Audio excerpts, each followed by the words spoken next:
Year's, everyone out there. I hope everyone had a happy New Year and a safe New Year. And I'd like to introduce a special guest. I'm going to say his name. I hope I don't chop it up. His name is Matt Inuzzi, and he is from BISOM. I'm going to let him pronounce his title so that way I don't kill it like I usually do. Yes, well, thank you, Kevin. My name, once again, is Matthew Yanuzzi. I am the Director for Independence Training and Rehabilitation at Blind Industries and Services of Maryland. We're happy to have you here today. Thank you. Absolutely, very happy. And we actually made a milestone. This is Kevin's. He's going to tell everybody that he was the first one to have a guest on the show. So. That's right. That's right. Everyone From the beginning. For the new year, I'm the first one to have a guest. Bragging rights. That's yes. right. That's right. Uno, number one. That's right. Not number two. That's right. But anyway, we got.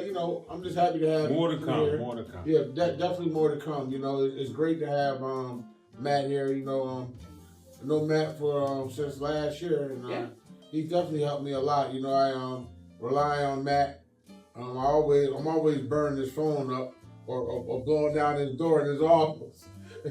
Every time I got a problem, I'm going straight to Matt. I don't want to talk to no one else but Matt. He'll tell you that. He's like, yes, Kevin. Kevin obviously is a student at Blind Industries, and that's how we first came to know each other. However, we certainly have become good friends over the past year. Yes. Oh, great. So so I'm glad to be here with all of you today. Thank you. And again, thank you for spending time out. Of your busy day. Time that you can be spending home with your family. We definitely gonna get Matt out here before 4 o'clock because he want to watch the Notre Dame. He want to watch Notre Dame get beat by Georgia. Here we go. Here we go. Watch Notre Dame Fighting get dragged. Watch out now. Cracking the knuckles. Forget about it. Okay. Wow. I see the way it's going to be, Kevin. Okay. I apologize, man. So Matt, how long have you been with BISOM? So I was first introduced to Blind Industries about 6 years ago. Oh. I came there as a student. I went through one of the rehabilitation programs and loved it so much I didn't want to leave. Wow. And in September of 2019 is when I came on board as staff. Okay. And I've been in my current role for just over 2 years. So yeah. And once again, just love what I do, love what we do at Blind Industries, and how we are, to use our tagline, positively changing minds about blindness. May I suggest? Oh, that's your motto? That's one of our mottos. Yes. Okay, what is it? Positively changing attitudes about blindness. Oh, I love that. I love that. So, I like the philosophy expressed. My background is in education. I've always been a teacher or an administrator. I've worked at, from grade school through high school up to college. I was a college professor. So that being said, when I got to Blind Industries, I honestly didn't know my true capabilities as a blind individual. So were you, I'm sorry, I know No, it's go ahead, personal. We normally, Kevin and Tim normally share when they became blind, or were you always blind, or? No, it was March of 2018 that I was diagnosed with a condition that I knew was going to take my sight. And due to complications that arose from some surgeries, I went from 20/20 vision to light perception all within a year, and then at this point I do not have any light perception. There's a couple different conditions that exist, but ultimately it's because of detachment to my retinas. Oh wow! So was it like you never had trouble at all, like before 2018 with your eyes? Or? I noticed changes in my eyes. I just didn't recognize what was happening, and there was nothing that was showing through with doctor's appointments and so forth. Once again, I was recognizing that my vision was changing. I was having more trouble reading. So hey, okay, I'm getting closer to 40, so I guess I need reading glasses. I certainly stare into the computer screen quite a bit. So I went to Rite Aid and bought some reading glasses, and everything was fine. However, I did have a particular incident that took place that was rather scary. So the college that I worked at was in DC. Okay. And we had an open house, and it was a Saturday morning, and it was a rather rainy day. Mm-hmm. And I was driving home, but as I was driving, I was having trouble seeing, and I was on 295 north, and I drove off the road. What? Oh my gosh. And I was lucky. I did not hurt myself or hurt anyone else. Right. Didn't even do any damage to the car, but it certainly scared me. Mm-hmm. By the time I got to my driveway and got back home, I realized I need help. I need to go see a doctor, and of course diagnosis, surgeries to follow, so forth and so on. Once again, it was one of those situations where I just didn't know. I mean, unless you're absorbed into the blind community, there's just a lot of misconceptions. There's a lot of stuff that people just do not know about blindness. Yeah.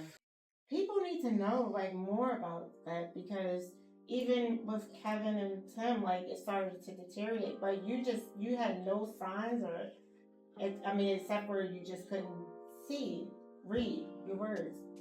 So yeah, I mean, it hit, and obviously it hit hard. I would tell you that the physical aspects are one thing, yes, but really, when you're dealing with a condition like this, and in my case, obviously midlife, it's those emotional aspects, those psychological aspects that really hit you hard.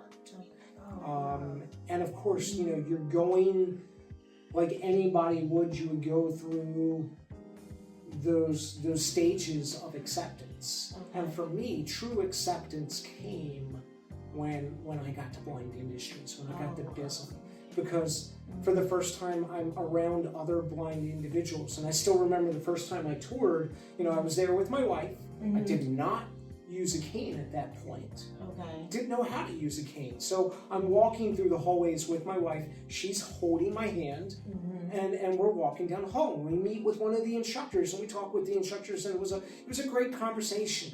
My wife leans over to me, and she's like, "Matt, I think that lady was blind." Oh wow. And then we walk a little bit further down the hall, and she's like, "Matt," "you could do something like this. You could teach like you're a natural teacher, right? You can do this." Wow. And like the seeds were planted from there, and then I just had so many absolutely wonderful people that I met with, instructors, administrators, people at Blind Industries, that helped me to recognize that, what, this is not the end. And yes, pun intended, there is light at the end of the tunnel. That's right. And just my upbringing, the values that I have, and truly the mission at when it came to my career, the essence of my career, I want to help people. Right. I want to make a difference. Exactly. That's why I went into teaching. And I realized, you know what, Matthew, you can get through this. Yes. And as such, because you can get through this and you can deal with this, you have the ability, therefore you have a responsibility. And I realized very early on, I wanted to help in some way, empower those individuals who were also dealing with blindness. And it just came, once again, it just came naturally. And I guess you could say the rest is history in that end. And what type of teacher, or what did you teach? No, you're going to laugh at this, Okay. Because I was a visual arts professor.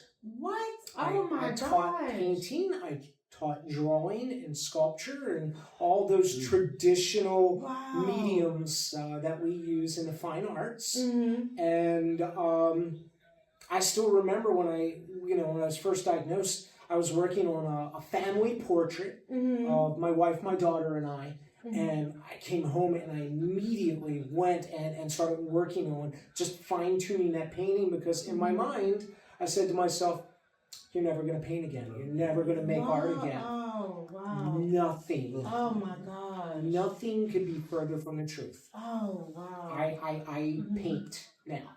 Oh, wow. I paint, so that's awesome. and I create, and I have a number of different works that I've developed or started to develop series on. When I was an art professor, I used to assign students with a painting. We called it musical painting, and basically they had to create a non-objective painting based on music. Oh. So they would select a song, and then just using your basic art elements, line, texture, space, color, form, shape, etc., they would have to create a painting breaking those various elements down. Well, I do that now. The only difference, though, is I add a tactile portion. So, like, I'll add clay to the surface of my paintings. Wow. And I'll add found objects to the surface of my paintings. And yes, I will tell you, I try to, let's say, create some representational objects from time to time. But once again, it's about breaking down the sounds and the notes and what I'm hearing and how to express that in the painting. So yes, it's abstract, but yet there's elements that you can recognize too. And so, you know what? I could not have been more wrong. I still create. I'm still a painter. I'm still an artist. And I find a lot of satisfaction in that. But once again... But where can we find your art? Like, I'm sure everybody's going to want to know. I've got some work that I've posted online. And honestly, I need to do more of it. Let's just put it this way. I paint as much as I would like to do it, full time and dedicate my energy to it. Honestly, my energy is dedicated to empowering the blind and others. Wow. That's awesome. Wow. So do you have like a website or I do not. social media? How can we find your Facebook. You can see some of my work on Facebook. Okay, and what's your page on Facebook? If you were to go to Matthew Yanutzi and go to my personal page, you can see some of my work there. You might have to spell your last Yes, I will definitely do that. Okay. Would you like that now? Yes. Okay. Sure. Okay. Matthew, Matthew, Yanutzi. That's YANNUZZI. Okay, great. So I can't wait to check it out. Tell me the story about what you said we spoke about earlier, because it really struck me. When you said you were sitting at home and you was like, man, I'm a man, how am I going to provide for my family? You were crying. Yeah. That really touched me, because that's how I feel. When you said that, it struck a chord with me, because it's like, I really feel that way now. Like, how I want to know how am I going to provide. Like, I just wanted this, I felt the way, it really touched me. I felt the way you felt. Yeah. The way you feel. As mentioned to Brooks earlier, the physical aspects are one thing when it comes to blindness, but it's those emotional aspects that you have to come to grips with, that you have to come to acceptance. And, when I first started losing my sight, I'm freaking out. I'm sitting in my living room. I'm depressed. I'm angry. I'm feeling all those emotions. And a lot of it was because here I am, a middle-aged man, wondering how am I going to sustain life? How am I going to pay the mortgage? Nothing. There's absolutely nothing that is more important to me in this world than my wife and my daughter, than my family and my friends. And the mere thought of, oh my gosh, I'm blind. Can I earn a job? How am I going to keep my job? How can I teach anymore?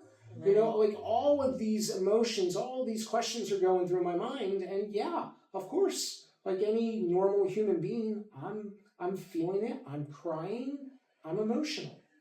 And I remember one particular morning, I was sitting in the living room. I was sitting in the chair that I always sit in and listen to music and so forth. And I was listening to the news when a commercial came on about blind industries.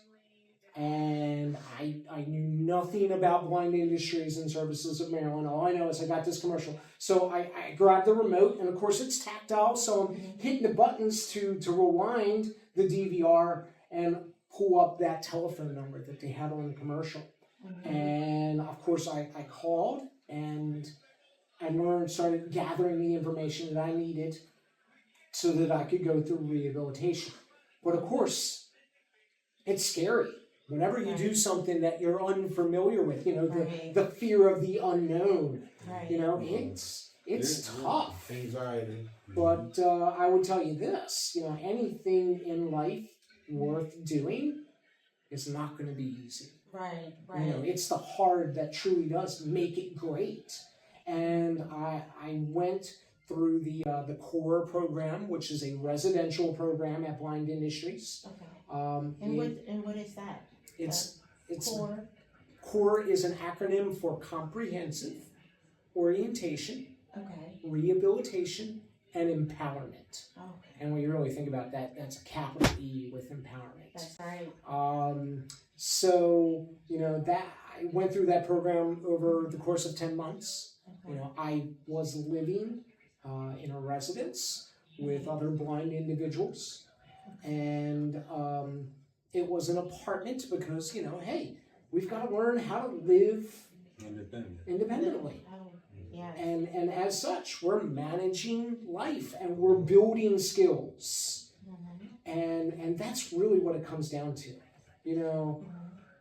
When I think about just anything in life, you want to work towards your goals, you want to work towards your dreams. That's right. You've got to earn it, and you've got to empower yourself through skill building. And that skill building is found through training, whether the training be through vocational training, whether it be through an education, earning your college degree, or for that matter, earning your high school degree, etc. But, it starts with each level and developing the skills and earning the education you need to empower yourself to go and work towards those goals and those dreams. And I'm a firm believer that if you're working towards a dream, you're living that dream. Right. So to that point, Kevin, it was really scary. I was always involved in my community. I didn't want to leave my house. And I would stay in the house and not leave. And occasionally my wife and I would go off to the grocery store, and I'd get to the grocery store and I'd be like, I'm just going to sit in the car. I don't want to leave. Because I was afraid, honestly, that I was going to see someone that knew. And then they were going to ask questions about my blindness and how I was feeling, or for that matter, maybe, dare I say, the pity party? Like, oh, Matt, I feel so bad for you. Oh, Matt, and I know that this comes from a true place of earnest, true goodness. But, oh, Matt, I'm praying for you. Honestly, that feels wonderful. That's God's love realized. Right. And that's important, but when you're dealing with those emotional aspects, you don't want to hear that. Right. You really don't. Yeah. But the bottom line is, once again, it all came together. Like, I turned that corner once again. I know I'm repeating myself, but when I got to Blind Industries, and when I got around other blind individuals who were living their goals and their dreams, who were accepting their blindness and understanding that it's not a disability. Right. Because it can be. I'm going to challenge some people out there. There are a lot of blind people out there who are disabled. Okay. And I say dis because of that prefix, like you're not able to. Right. Okay. Right. I ain't one of those people. That's right. I'm not one of those people. And to that, I'm differently abled. Okay, Yes. man, Yes. let me flip this switch. Sure. Because a lot of blind people I meet, they're very angry. They're saying there's no resources out there to help the blind. But I'm learning that's not true. It's not true. It's not true. And I'd like for you to speak on that, because I think you have a lovely philosophy about blindness. You're not disabled. And now my understanding of blindness has been changed by your articulation on this area. So there are tons of resources, and I'm gonna reference particularly the state of Maryland, Okay. where we're at. So you've got the Division of Rehabilitation Services in the state of Maryland. This And, is and what is that again? It's DOORS. Doors. DORS, the Division Mhm. of Rehabilitation Okay. Services. Okay. And I think Tim wanted to. I want to ask you something about that. Sure. So you say you found out through the media about blind industry. Correct. Okay, so you hadn't been made aware of doors early on by your doctors. So I did research. I learned about doors on my own.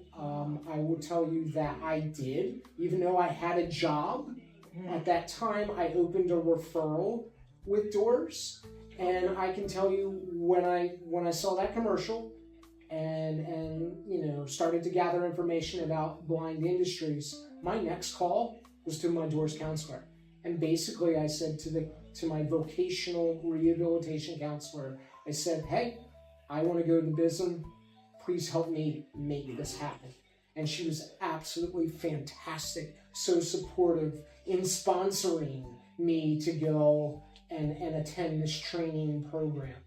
And they are a wonderful resource for blind individuals within the state. And they fall under the Department of Education here in the state of Maryland. Tim is probably want to ask about like how did you find housing as far as like where you were living with other people that were blind, because that seems to be like an issue that I often find with just anybody that's looking for houses, like or homes or housing. Brooks, understand that part of the rehabilitation program that I went through at BISOM, at Blind Industries, it was a residential program.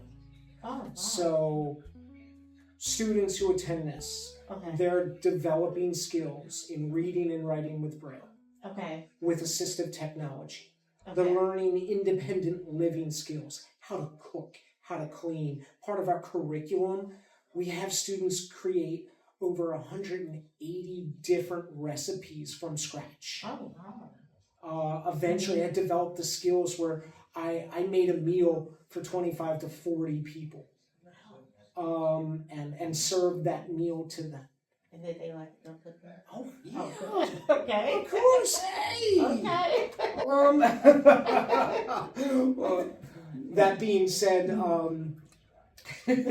no, I'm laughing because, hey, education should be fun. Yes. And I'm a firm believer that when you have assignments, you need to make them real and relevant. So with that meal, that's what we refer to as the large meal assignment. Okay. And I went with a theme. I am a Star Wars nut. Okay. And as such, I prepared a meal that was Star Wars themed. Oh. So I made some may recognize where I got this from. I made Pizza the Hut. Oh, Pizza Hut. Pizza the Hut. Oh. So basically, I made because Star Wars Jabba the Hutt. Okay. Right. Okay. So I made pizza to serve for everyone. Okay. I made fruit salad that I named "May the Fruit Be With You." Oh. And my favorite part of my meal was I made Wookiee cookies. Oh. Just so I could say 1,000 times, would you like a Wookiee cookie? I have Wookiee cookies for you. Oh my God. So, that was nice. Yeah, so I went with a Star Wars theme for my large meal. When I made a small meal for about 6 to 10 people. Okay. That's another assignment. I went with a theme with that one. Okay. And basically I turned our dining hall into Matteo's Italian Bistro. Oh my goodness, that sounds I went with, nice. with an Italian theme for that. Yes.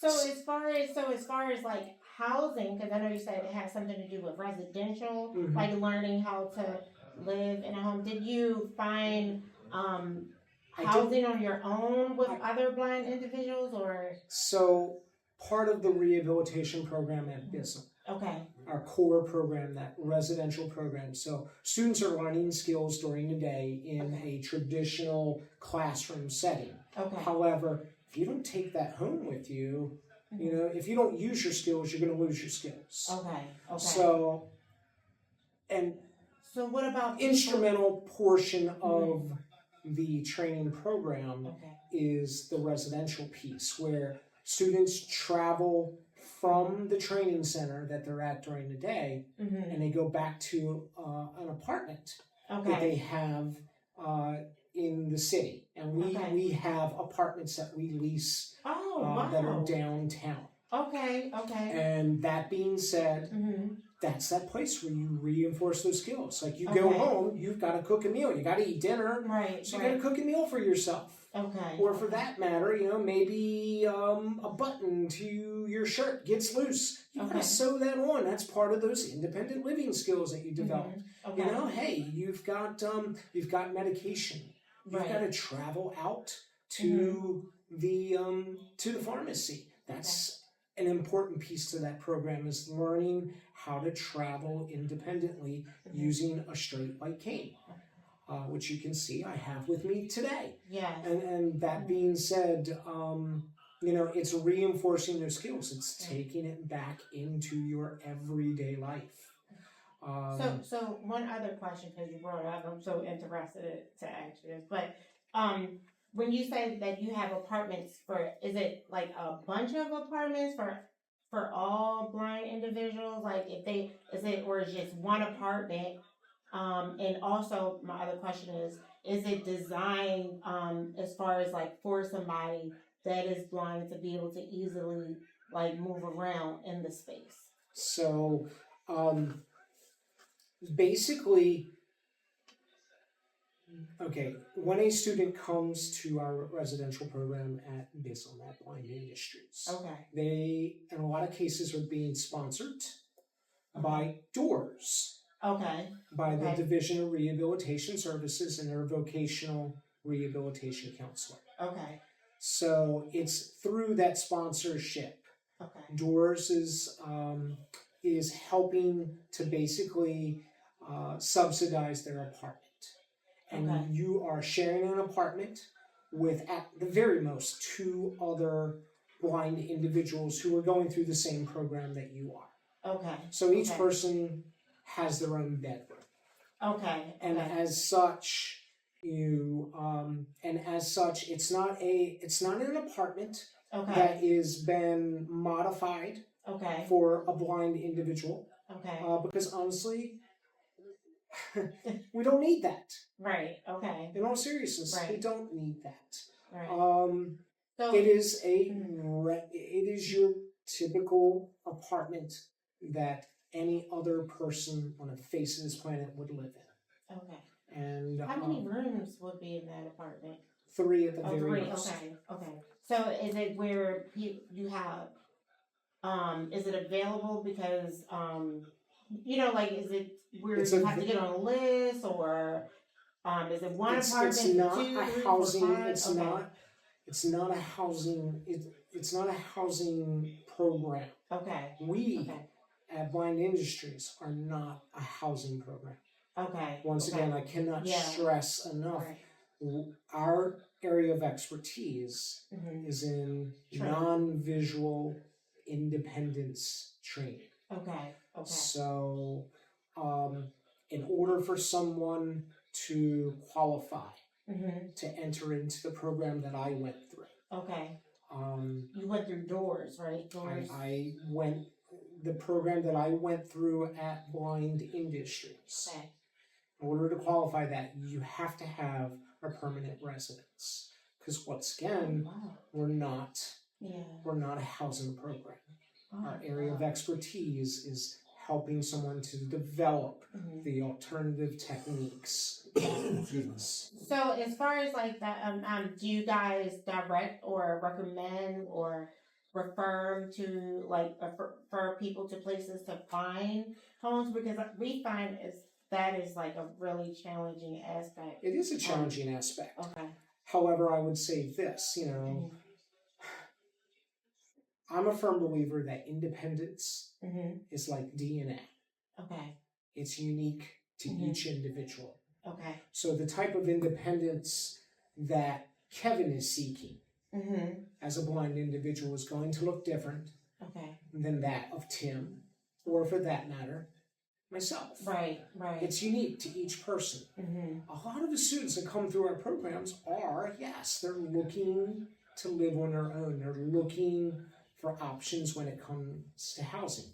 Okay. So when we are devising their curriculum, when we are customizing our curriculums to their needs, we're going to make a point of that. We're going to write down. We have several students that are in our core program right now who are looking to live on their own beyond the training program. So as such, we created an assignment that is comprehensive, that is challenging them to use all of the skills that they're developing in each class. And as such, they've been researching housing units. And then they travel out to those units with one of their instructors. Okay, what is it that you want to look for? What is it that you want to observe while you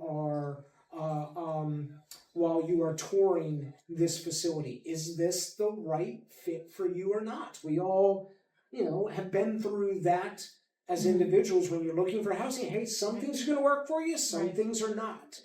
Are you close to public transportation where you could get on a bus and use the public transit system? Are you close to the light rail? Maybe you're using a train, etc. These are the type of things that you have to consider when going, when exploring housing as a blind individual. And these are the type of skills that we're helping individuals to develop. And typically, but typically, how long, as far as like when you first, you enter into BISOM, like as far as learning all of the things or all of the things that you guys have to offer, is that like a 6 months, a year, or is it like forever? It all depends on the program that you're in. That core residential program that I keep referencing that I was in, that was a program that runs about 8 to 12 months long. That said, we have our SAIL program. That's another acronym that stands for Seniors Achieving Independent Living. That is a program that meets several days a week. The curriculum is very similar. The content areas, meaning Braille, technology, independent living, independent travel, those are all aspects of that program, but they're meeting just several days a week, and it is not a residential program. So another question. I'm sorry, I just have tons of questions. Sure. I know I'm taking over. I know that's fine. Umar is looking at me like, no. I think these are all constructive questions. Oh, thank you. Absolutely. Thank you. So when you said subsidized, is that just for that lease through BISOM or doors? Like, how does? So,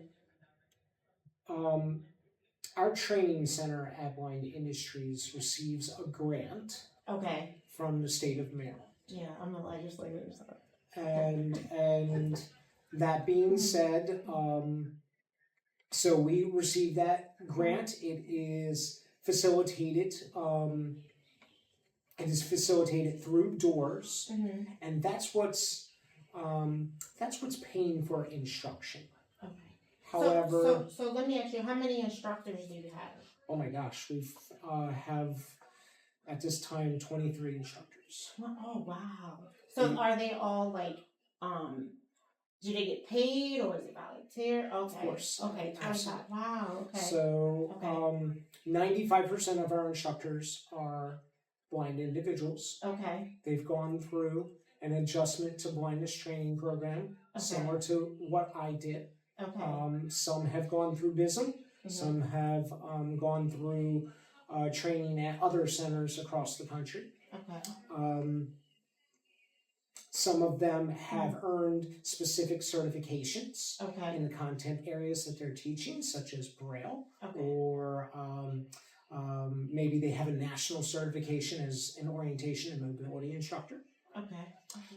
So, much like any other teacher, there's specific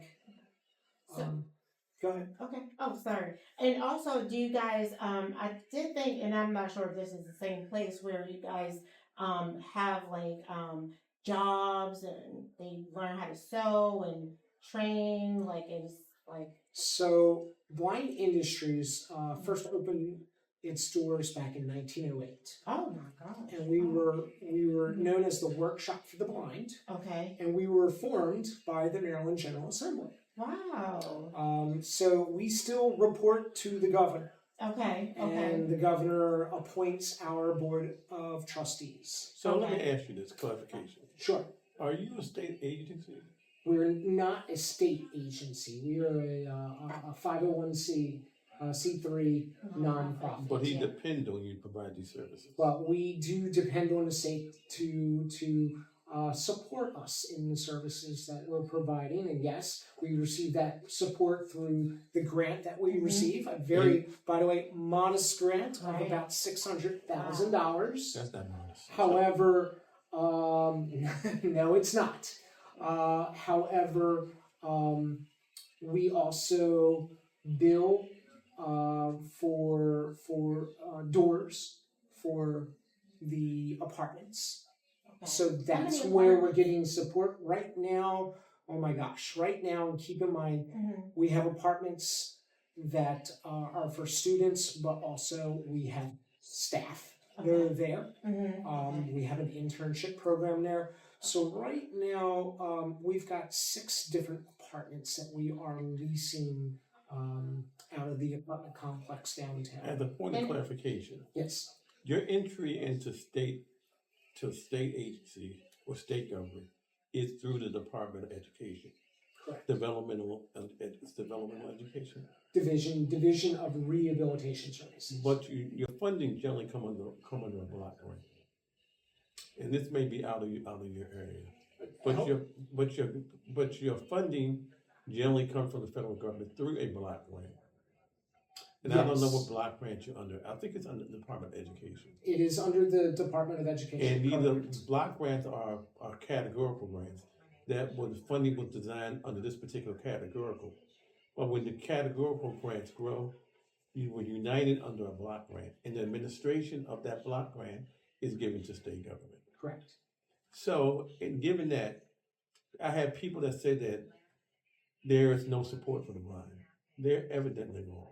Or what happened here is that particular nugget of education that they need has not been developed. So you have nuggets of support that have not received equal representation under that development of block grant. So I want to expand because I didn't fully answer your question earlier in terms of resources. Right. And then I also want to directly answer Brooke's question. So first, when it comes to resources, Division of Rehabilitation Services is a wonderful resource here in the state of Maryland. You've got the MAT program, which is the Maryland I always get this acronym wrong. Maryland Accessible Telecommunications Program, which is another fantastic program for the blind community. You have the headquarters for the National Federation of the Blind here in Baltimore City. Yeah. In downtown Baltimore, you have the NFB, a fantastic resource for the blind. What do they do though? I mean, I'm not to be funny or nothing, but what are they doing? Like I haven't. Okay, Matt. What do Matt do? So, they can provide. They can provide. Talking about what you did personally. He's No, talking about the acronym MAT. Okay, all right. You're referring to the MAT program. Right. Okay. Maryland Accessible Telecommunications Program. So they can provide accessible technologies for the blind. For example, by completing an application, they can provide you with a smartphone.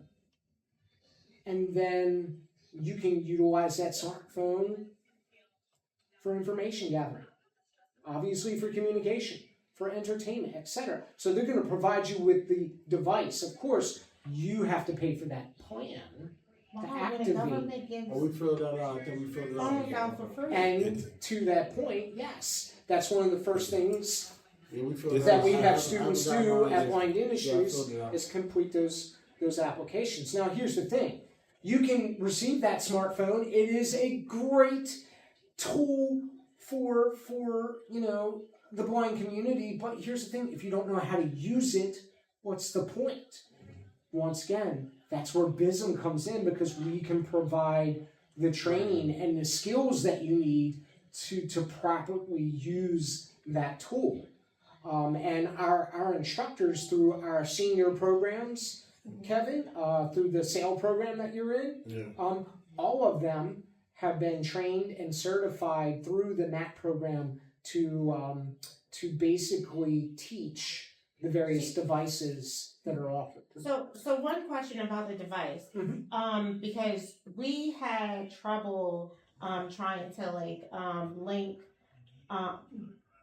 Kevin's phone, his Meta glasses to his phone. Mm-hmm. So I'm just in a kind of I'm not fully understanding that concept of training people how to use the phone. Like, is it a software you guys use? Because Siri does the same in intelligence with they have a new intelligence with the iPhone, Right. that basically does the same thing. And like, is it a different software you guys offer, or? So the beauty with so many smartphones is they have features that are built into their phones that come with their phones that are accessible, such as Siri, such as a voiceover when it comes to the iPhone, or a talkback when it comes to an Android. Or the apps that they have for blind. And there are so many applications that you can download. But let's also recognize that, as much progress as we have made in society, there's still more progress to be made, and not all technology, not all software are compatible. Not all software are accessible. And when updates are pushed through, obviously, that's going to change the accessibility features. So I did do I went and purchased a pair of Ray-Bans because Kevin, he has them but he doesn't use them. So I was very impressed with a lot of the things that it does. So I'm like, and also when we had talked to some people at Doors, actually I think it was his counselor, and they mentioned the fact that there are like several different types of glasses that are available that kind of like can do the same type of training to help people, blind people, but they told him like basically he had to get a job or something first. So, and then that's what made me bring up the question. Okay, I know you guys at BISOM, you do have like government military contracts where you train blind individuals to have a job and work, which is very lucrative. It's very lucrative. Nonprofits always list like all their information online. So I'm just a researcher, just like Umar. That's what he does as a profession. And he works for the state. He did analysts and analyzing. So I'm like, why aren't these? Do you guys like? It should be more of like every individual should have a pair of the smart glasses, and then with the phone that you guys were supposed to give him, when did he fill that out? As far as I didn't fill it out. how long have you been waiting? I waited a while. I didn't fill it out, but I filled out twice. Okay. And I know he can't answer everything. So I would say this. The other aspect of BISOM, because I referenced the workshop for the blind. Right. Obviously, the world back in 1908 was a lot different than it is now. Okay. So that being said, another portion of our business is that of our manufacturing plant, and as you referenced, we earn contracts through the federal, state, local contracts. Huge! Oh my gosh! And we provide services that are fulfilled Okay. by blind individuals that work for us. We're the largest employer of blind individuals in the state of Maryland. How many employees do you guys have? Oh my gosh, I want to say ballpark, we have about 450 associates throughout all of our plants. And we have, how many plants do we you have? have 2 plants in Salisbury. We have a Okay. plant in Baltimore. Okay. We have a plant down in Raleigh, North Carolina. We have Oh, base wow. supply Are you stores. Oh, wow. We have base supply stores all across the Northeast, as far west as Fort Knox, Kentucky. Wow. And so out of the whole, in all these locations, it's 400 employees, 450 employees. Correct, approximately. Okay, okay. Oh, Okay, let me ask you this point. What I'm beginning to understand Mhm. is that there are services that blind industry provide, Mhm. and these are very relevant services. But what I'm understanding is that blind industries they do provide services, but not equally. You have different areas of society, and based on income, Mhm. and these are very relevant services. But what I'm understanding is that blind industries they do provide services, but not equally. You have different areas of society, and based on income, based on education, and based on need, that may not be represented in your organization, even though you may be trying to, and it's obvious. I'm not, to be quite honest with you, I'm not comfortable with the term equal services, because help me understand what you mean by that. What I mean, just like you said, Blind Industries was founded in 1908. Am I right? 1909. 1908. Oh, So we were 08 first is- 1908. And approximately Yeah. 40 years ago, back since in then- 1986 is when we first started offering rehabilitation Right. services. In that time frame, you had a lot of iterations. Mhm. Blind people come at all different levels. Right. Income levels, social level, educational Right. levels. And because of that, some people are not represented Yeah. in Like- your scheme, because this is a block grant. You come under a block grant. And block grants was founded based on need. Each category within that block grant was founded on need. So some people are falling through the cracks. They're not being properly represented. That's what I mean by equality. What I would tell you then is that, is there always a greater number of people that we could help? Absolutely. Okay. Absolutely. Is Understand. there? Yeah, because you guys. I'm not being critical. Right. No, I'm being factual. I And I'm trying to understand, how do you extend that net to lessen the people that's falling through? Because as the population ages, we're beginning to find out, through no fault of any particular person, people that they fell through the cracks based on income, based on education. They don't know how to access you. I think there's so much information out there And can I? that you only know what you know. And as we're learning just through this conversation, there's just so many resources, there's so much out there that if you don't know, then you're not going to utilize those services. But don't understand this. I'm not playing the devil's advocate. Right. Oh, no. I'm playing an advocate Yeah. for the blind. Well, I do want. I can't like hold this in. So I do have a company.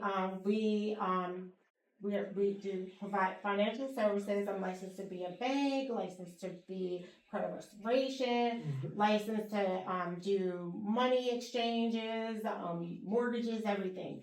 And what I have, how I met Kevin, he was trying to get his finances together. Right.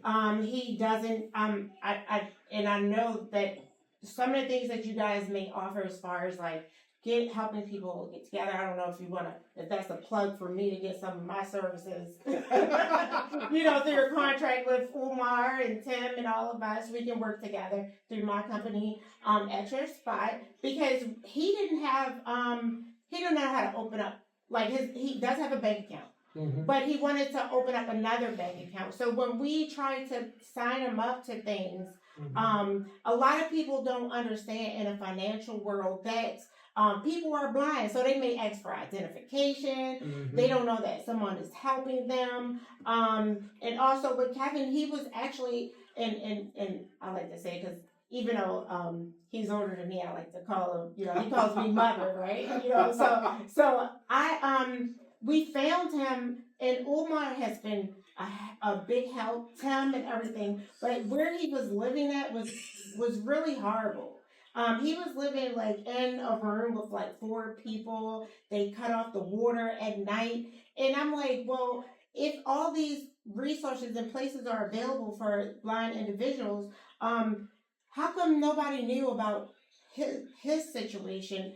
And what is there maybe like recommendations maybe you could be put in, or maybe we can meet with some other people to be able to implement some other things that I see and being, like I worked in legislation and, I know about the nonprofits and I know about the funding and all these things, they have us come in and they want to, present to us, what they offer. And I have steadily came across, agencies and businesses that seem to offer some, but don't get really deep into, the actual needs of individuals. The housing aspect, we called several places, and I'm great. I like that they have the leasing program, but Kevin would have been a perfect candidate for that because they were cut off the water at 8:00. They couldn't flush the toilet. And I mean, it's just where is that? And that's why we want to do this podcast, to bring an awareness and advocacy, towards that, because the program, yes, you guys bring in millions of dollars with all these contracts and all these things, but the basic needs of some individuals they may feel like, okay, I'm blind, I'm depressed, I don't want to ask for help, they don't want to be looked at as they're helpless, but they actually may need some type of a person there to get into the nitty gritty and say, hey, what is your actual problem? Sure. What do you need? What can we give you, opposed to having this program since 1909? I don't know, I didn't look at the history, but if you're doing the same things as 1909, it's 2025 now. We need to catch up with what's going on, because there are technologies out there. Yeah. So, first question is this, Kevin. Your housing, was that housing? Let me clear the air. First of all, let me say this, because she be watching this podcast, she be looking. But listen. Well, she tried to do her best with what she had. I live with another person, but then she moved into another room, another place. It was going to be 4 men, and we were sharing one room. It was going to be one closet. I said, well, can I buy a stand-up closet to put in the room? She said no. And then, again, she turned the water off at 6 o'clock at night because the women have OCD. You know what I mean? They had the water on all day and all night. So she said that she ain't going to pay that water bill because it's going to be too high. So she turned the water off at 6 In her defense, I'm saying women. In her defense, I'm going to say that a lot of time with businesses, especially minority businesses, they struggle with the actual funding to help. But her heart probably was really in the right place. But once you get into businesses, it's a lot of funding that has not trickled down into the right places. That's what I figure. But sure, that's just for her defense. But she tried to do her best and probably got out of control. Trying was not good enough. Yeah. There is no try. You either do or you don't. Right. So, Kevin, my question to you is this: just for clarification, where you were living, was that a program? Was that housing specifically for the blind? It was supported housing. It was supported housing for people with strokes. I mean, it was. Well, I want to be. And the reason why I asked that question is because I hear that afford as a blind person. You know what I mean? That's what I think, that it really got down to a situation where he's only given a certain amount of money every month, just became blind, doesn't have any family here, doesn't have any help. Every door has closed. You call, is either you're a senior citizen. He got a place where he could afford, because none of these programs are offering anything, even down to the housing in Maryland. Every time you turn around, there's no money. But this right here, if we have a great program, and as Maryland and Baltimore is part of the National Federation of the Blind, and just to run into this situation was really terrifying for me, because I had an experience where I went blind for a couple of days because of some contacts. And if I had to rely on the services that are offered, and this is my opinion, which everybody is entitled to their own opinion, Sure. I think that it's not enough being done. And I would love to come in and be be an executive to help turn things around, all of us as a group. Well, I would say this: there's always more work Yes. to be done. Yes. Okay. And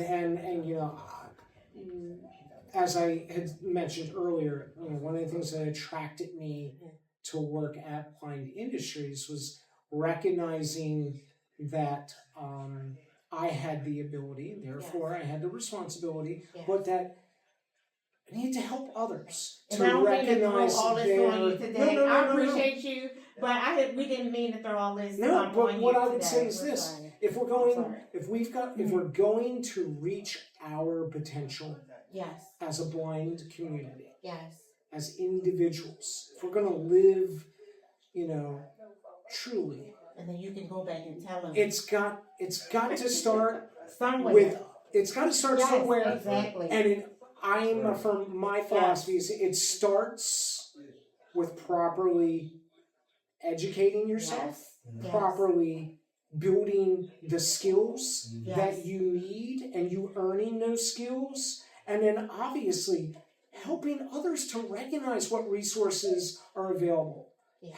Recognizing your full potential. And then guess what? When we meet that potential, that will be a great day. But what I would tell my students, what I would tell my staff at work is the day we reach potential is wonderful, but I hope we never reach our potential. And the reason why I say that is because I hope we continue to move forward and to continue to grow. Yes. Okay. And So can I just say one thing?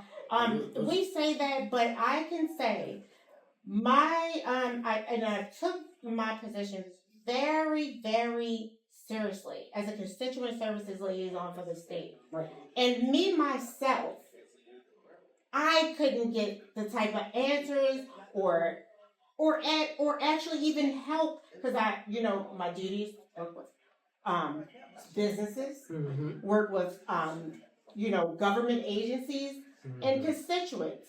And the trouble that I had and still have to this day, being able to get answers from businesses, nonprofits, or whoever, government agencies, whoever, it's a problem. Sure. It really is. It is. Because everybody, just like, I do credit restoration, and I have to tell a lot of my clients, everybody's situation is different. Their debt may be a little bit this way, and another person's debt may be that way. Or, so you have to treat individuals separately and find out what's going on. And I really love the fact that when we did mention this to you about Kevin, I know you want to finish asking him some questions about his situation and stuff like that. And, I'll let you take that lead, because that really, to open up your heart that way. And I know you were a teacher, and teachers have always had good hearts. I love that. And I know you probably, you didn't know these things. He probably didn't want to tell, because, he has a big personality, Kevin.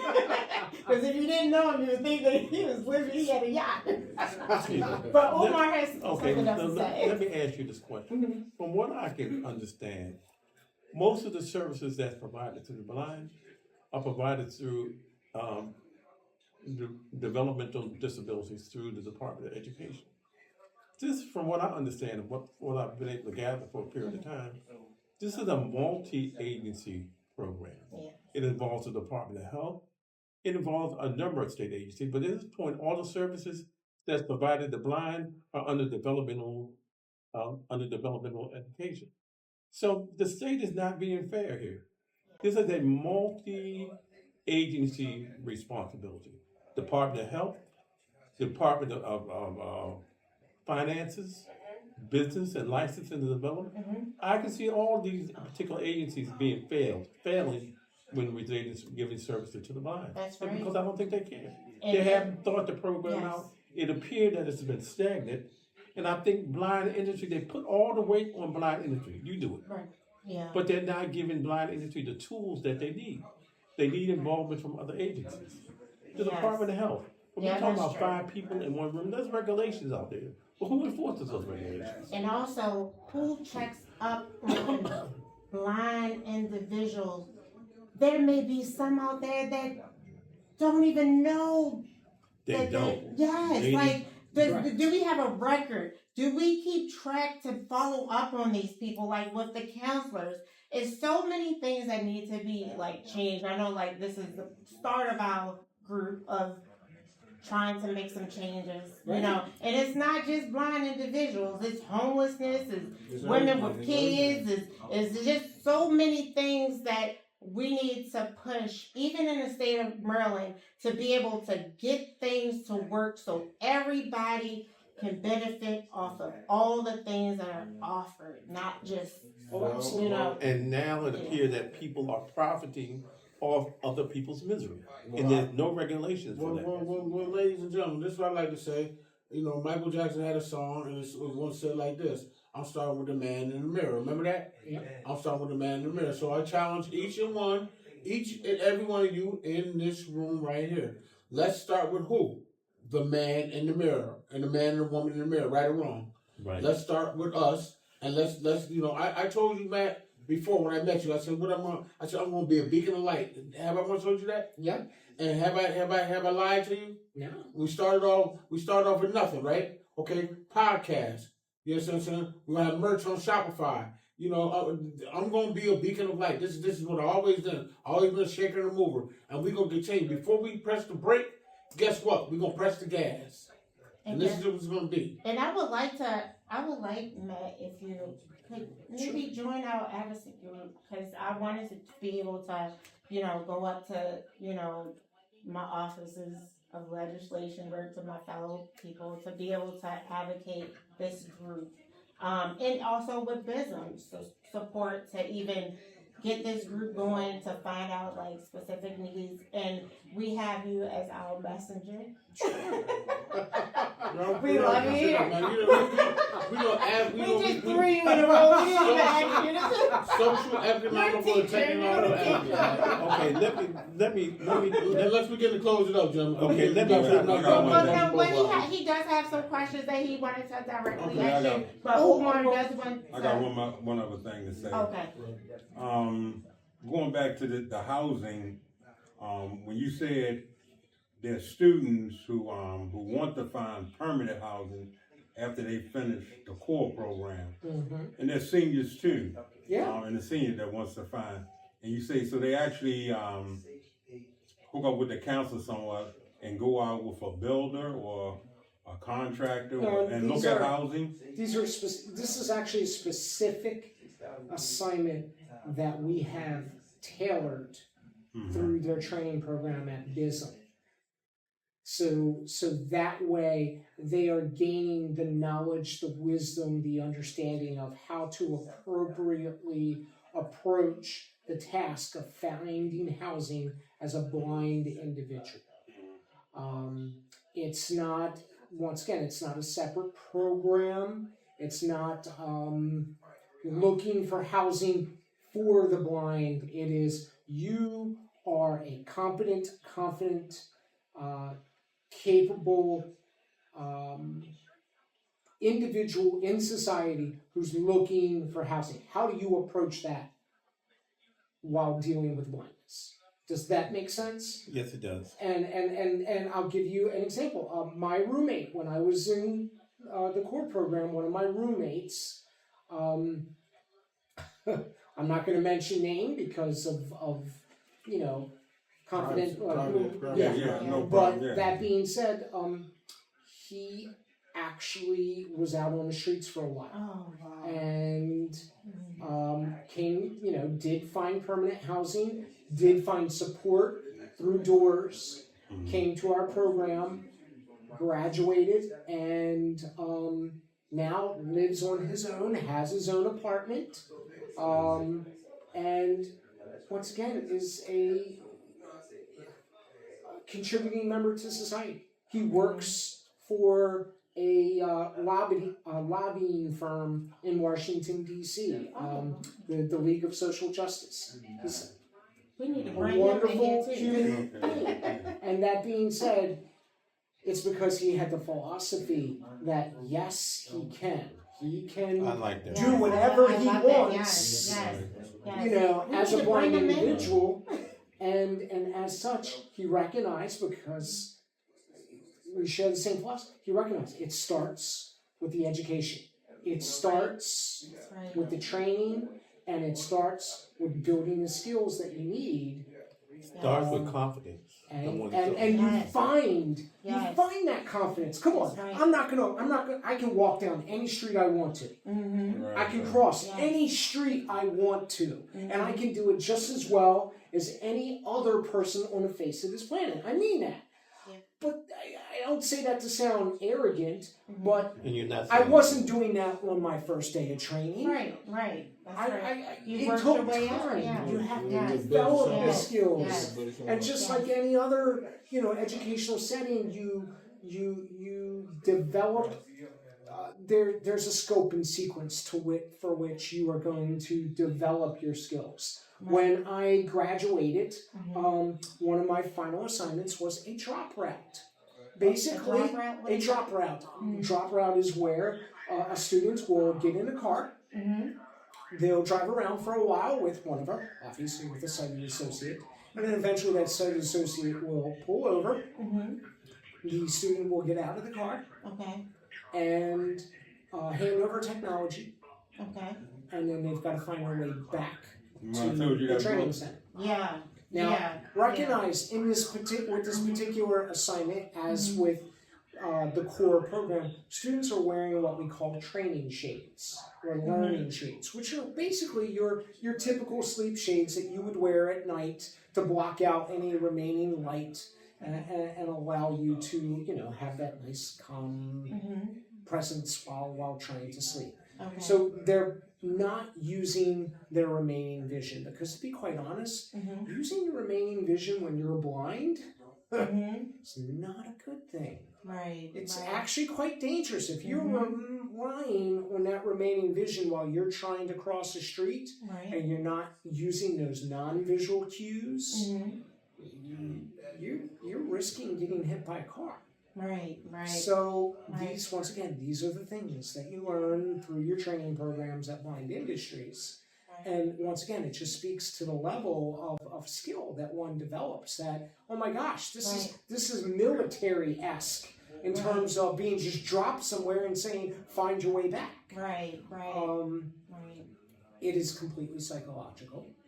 Okay, Yeah, Umar has that. so this way, I'm going to try to conclude it. Okay. But we're going to structure these podcasts in such a way that we'll have subjects each week Mhm. Yes. that we're discussing. So, Matt, we're going to ask you to return. Okay, And you can have input into the guests that we have. that's Because I okay. think this is a very important process. This is a very important program to advise the blind. I personally think the state has not done their job. Right. They've dumped this responsibility onto the Federation of the Blind, but they've not given them all the tools that they need to be successful. This program that Kevin he talked to you about, Mm-hmm. if you talk about the health conditions there were educational conditions, there were conditions for social workers. Right. It's a multi-agency Yes. response, Yes. and they have not done that. Maybe they need to Well- review the legislation. Mm-hmm. They're not that created the Department of Blind, but Right. review the role of the department of education, developmental education in this responsibility. They can't deliver all the needs that the blinds have. Well, what we're gonna do is that since we have Matt as our voice, he can talk to let him like I feel as though like these are a lot of things and we brought up like needs and what we want of the direction and you know maybe you can go and talk to them and see if they're willing to listen to and maybe join in to help change and have a different area for these needs. I would tell you, Yes. you know, obviously it's an extremely complex and multifaceted problems Yes. that we're looking to approach and find solutions to. Yes. And My constituent services were, I was like, good gracious, they making it hard for me. And I would you tell know, you, and it needs to be easier. it's Yes. you know some of this work is already being done Okay. through blind industries, through Okay. the National Federation of the Blind, the ACB, the American Council for the Blind. I mean, once again, there's tons of resources out there. Us coming together, working yes, together. yes. Tell them every Thursday. Yeah, man, we would love for you to Yes, Matt, let him spread the word. subscribe, Spread Matt. the word, man. Subscribe. Give them information. He's our Subscribe. teacher. Absolutely. And Subscribe and follow us. Oh please. yeah, we also he knows that it's Blind Leading the Blind LLC on YouTube. And TikTok, also yes. Instagram. And also I do want to say this, like you know, I have to throw this in there. By me being a descendant of Hopkins, okay. yes, we do have like the Wimmer Eye Clinic. Yeah. So there have been some research about like the vessels and trying to create some STEM stuff. So I want every researcher in this room. I want Elon in his room for some glasses. We want everybody here. So every Thursday we are here, and you guys, we're easy to find. Our address is 12. Blind Leading the Blind. Yes. LLC. And if we have our teacher here, he's gonna go out there and let everybody know that we want everybody here. You know, so we can be able to give out this information and let people know that there are resources out here, but they're not easily to find. So our job is to make it easier. That's right. Yes. Yeah. We got to let you know what's going on. Yes. Blind Leading the Blind LLC, and also Bridging the Gap is the name of the podcast, and we're here to bridge the gap and give you the information that you don't know, so that way you know. And if you don't know, now you know. But hold on, we do have to do this. Do you accept our invitation to join? I will be glad to help you. Yeah. Yes. Thank you, So Matt. welcome, Matt. Yes. That's right.